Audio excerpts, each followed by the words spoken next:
Hey everyone, welcome back to another video. In today's video, I'll show you how to increase cell size in Microsoft Excel.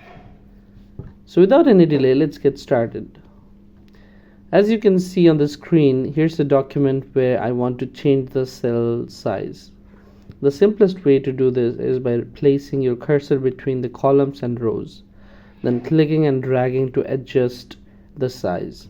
However, if you want to change the size of multiple cells at once, doing this manually for each one can be really tiresome or time consuming.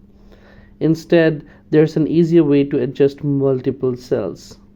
Simply select the rows or columns you want to resize, and at the top in the cells section, click on either row height for rows or column width for columns.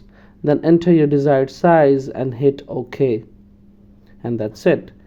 Now your cells are resized to the exact size you wanted, all in one go. Thanks for watching this video. If you found this video helpful, don't forget to like, comment, share, and subscribe to the channel.